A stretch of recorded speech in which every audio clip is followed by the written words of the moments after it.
Oh my god, Bahubali the Eternal War teaser is just mind blowing. The animation is insane. Like we're talking Hollywood level CGI meets Indian Puranic Katha, and the visual effects are just amazing. The makers literally said, you know what would be cool? A three-way cosmic clash between gods and demons in a mystical underworld city, and they delivered. But here's where it gets interesting, and trust me, this is where things get really wild. This teaser, it's not just cool animation and dramatic dialogues, it's actually inspired by stories that are thousands of years old. Stories so epic, so intense that they make even the most advanced animation look like a warm-up act. And the wildest part, the real story, the actual battle from our Vedas and Puranas between Indra and a demon named Vritra is somehow even more intense than what the filmmakers created. The Bahubali teaser is basically modern Indian film taking ancient Hindu Puranic Katha and saying, hey, let me add some tadka to it. But the original was already spicy. It was already legendary. Today, we are ditching the fictional narrative, putting aside the stunning animation, though honestly, it's gorgeous, and diving straight into the real story that inspired it all. The timeless, cosmically consequential battle of Indra and Vritra from the Vedas and the Puranas. And trust me, once you hear this story, you'll understand why filmmakers like S.S. Rajamouli sir and Ishan Shukla keep coming back to these ancient tales. Because our ancestors, they were the OG storytellers, the OG scriptwriters. They didn't need CGI. They had something far more powerful, spiritual wisdom wrapped in epic narratives. So, buckle up because we are about to uncover a battle that shaped the very cosmos itself. You see, the Bahubali teaser inspired by Puranic Katha shows us something crucial. Our ancient scriptures are filled with epic battles between gods and demons, stories of sacrifice, duty, and ultimate destiny. But these aren't just fantastical tales meant to entertain. The ancient rishis encoded profound spiritual and philosophical lessons within these narratives. The story of Indra and Vritra is one such story, and it's far more complex, far more meaningful than a simple good versus evil battle. Before we dive into the actual Puranic account, let's understand why this story was so important that it appears in multiple texts, the Rig Veda, the Mahabharata, and especially the Bhagavata Purana. It's because this story addresses fundamental questions about power, ego, responsibility, redemption, and the nature of true devotion itself. Okay, here's where the Bhagvat Purana takes us, and this is where things get really interesting because this story doesn't start with the demon, it starts with the god's massive ego problem. Indra, the king of gods, is at the height of his power. He has won countless battles, he's the undisputed ruler of the heavens, and he knows it, maybe a little too well. His spiritual guide is Brihaspati, one of the greatest sages. But here's the thing, Indra starts disrespecting him. He stops listening to his wisdom, he stops seeking guidance. Why? Because he's so drunk on his own power that he thinks he doesn't need spiritual counsel anymore. Now, this is crucial. The Bhagavad Purana is telling us something profound right here. Even gods, even the most powerful beings in the universe, can fall into the trap of arrogance. And that arrogance, it cuts them off from spiritual wisdom. So Brihaspati, seeing that Indra no longer respects him, withdraws from the divine assembly. And immediately everything changes for Indra. His power starts weakening. His divine protection starts fading. The gods around him are confused. What happened to our mighty king? Desperate, the Devas approach Indra and say, we need a new spiritual guide, someone who can restore our power. And they suggest Vishwarupa, the son of Twashta, a being who is learned, wise, and seemingly perfect for the role. Vishwarupa becomes their new guide, and things start looking up. The gods regain their strength, sacrifices are performed, the cosmic order seemed to be restored. But then, and here's where the drama intensifies, Indra discovers something shocking. Vishwarupa has been secretly feeding the Asuras during the sacrifices. While the gods think they're gaining strength, their enemies are also gaining the strength. Vishwarupa has been playing both sides. Now, think about this from Indra's perspective. He's the king who lost his spiritual guide because of his arrogance. He just got a new one, and the new one is betraying him. His pride is wounded. His trust is broken. In a moment of absolute rage, Indra kills Vishwarupa. But here's what the Bhagvat Purana emphasizes, and this is huge. By killing Vishwarupa, Indra has committed Brahmahatya, the spiritual crime of killing a learned, innocent being. A sin so grave that it fundamentally taints Indra's consciousness. The gods are horrified. Indra is horrified. There's guilt, there's fear, there's spiritual contamination. Indra has become a murderer in the eyes of cosmic law, no matter how justified he felt in the moment. Twashta, Vishwarup's father, is absolutely devastated. His son, wise, learned, innocent, has been killed by Indra. And for what? For trying to maintain balance?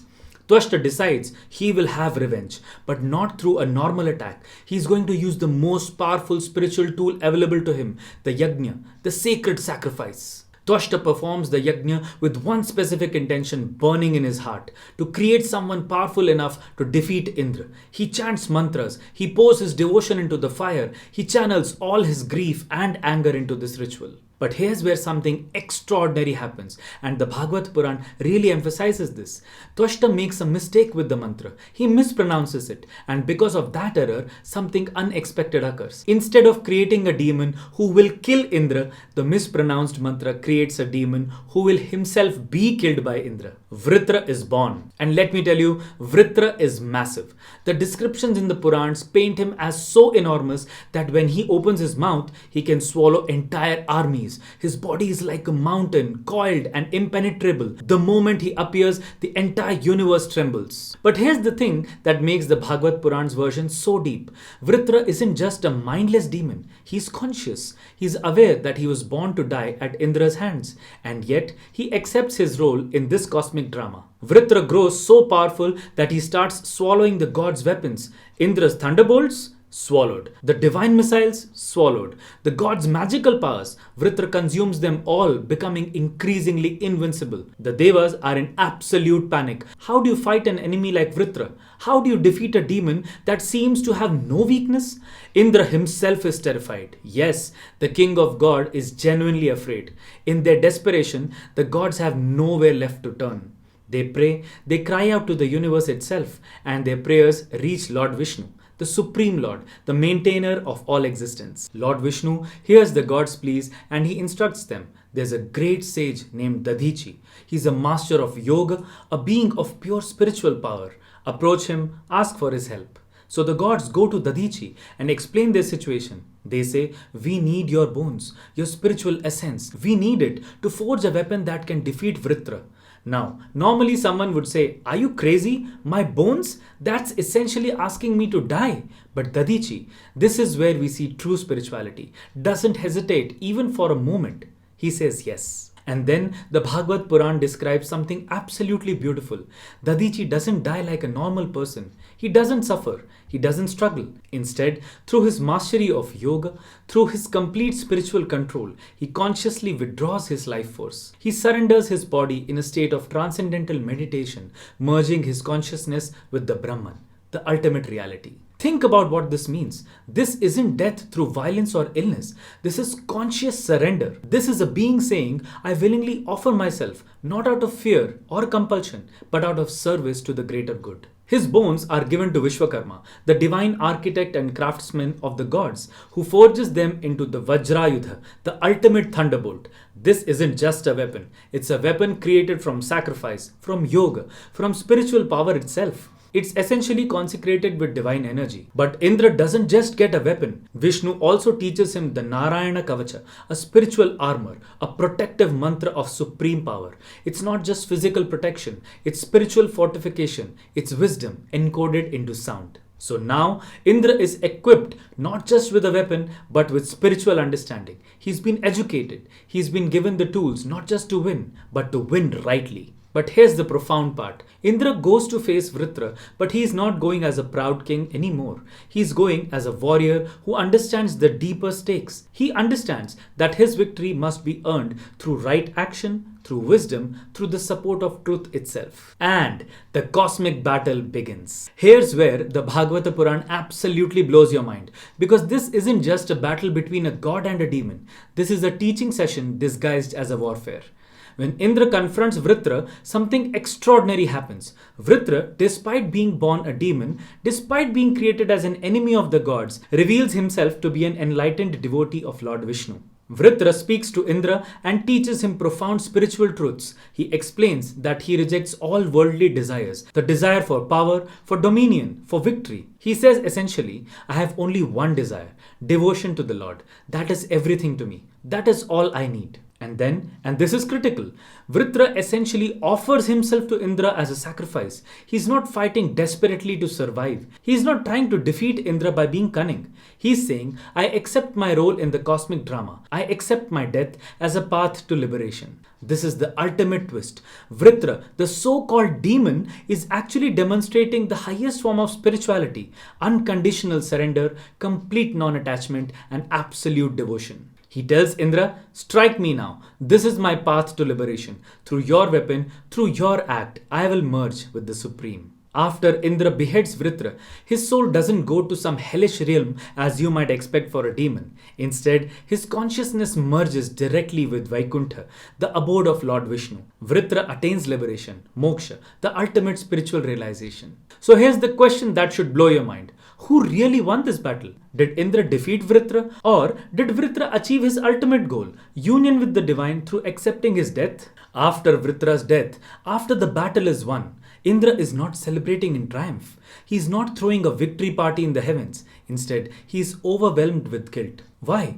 Because despite all his preparations, despite all his weapons and armor, Indra realizes something profound. He has killed a being of great spiritual advancement. He has destroyed a consciousness that was merged with devotion to the Lord. The sin of Brahmahatya, the sin for killing Vishwarupa earlier, combined with this new act of killing Vritra, weighs heavily on Indra's consciousness. The Bhagavata Purana describes Indra wandering through forests. He is not the proud king anymore. He is being haunted by the consequences of his actions, desperately seeking redemption. Eventually, through penance, through spiritual practice, through sincere repentance and the grace of Lord Vishnu, Indra does find redemption. His sins are washed away, but the lesson remains. True power isn't about winning battles. It's about understanding the spiritual consequences of your actions. It's about recognizing that victory without wisdom, without compassion, without spiritual understanding is hollow. And even more profound, the Bhagvat Purana suggests that Vritra, the so-called enemy, actually achieved something greater than Indra through this entire episode.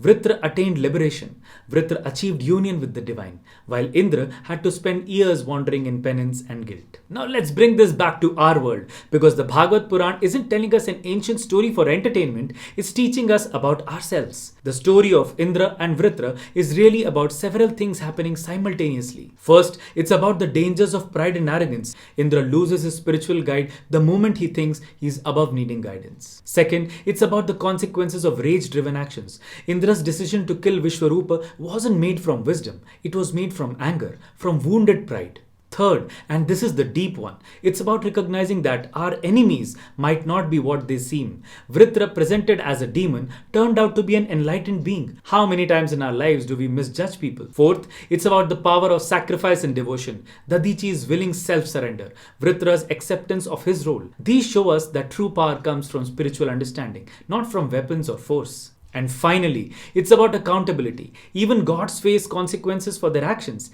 Even the mightiest beings must account for their deeds. There's no escaping the law of karma, the law of cause and effect. The reason the Bahubali filmmakers kept coming back to these stories, the reason they invested in creating this beautiful animation is because they understood something fundamental. These stories are alive. They're not historical documents. They are spiritual technologies passed down through millennia, designed to transform our consciousness. Coming back to that Bahubali teaser that inspired this deep dive, it's actually quite fitting. In this fictional story, Vishasura stands beside Bahubali, challenging Indra. The makers captured something true about the Puranic tradition, that the lines between God and demon are often blurred. Both Indra and Vritra had a role to play. Both were acting according to their nature and duty, but only one, Indra, had the capacity for self-reflection, for change, for spiritual growth. And that's what ultimately makes the difference. In our lives, we are all like Indra in some ways. We all have power over our words, our choices, our influence. The question is, will we use that power with wisdom and compassion, or will we let ego be our guide? The Purans are thousands of years old, yet their lessons are timeless because they speak to the eternal human condition. That's the true magic of our ancient scriptures. They're not just stories, they are mirrors reflecting our own inner battles. If this story resonated with you, if you want to explore more Puranic tales and their deeper spiritual meanings, please hit the subscribe button and join our community. Do drop a comment below. What did this story teach you? Did you identify more with Indra's journey or with Vritra's surrender? See you soon in the next video. Namaste.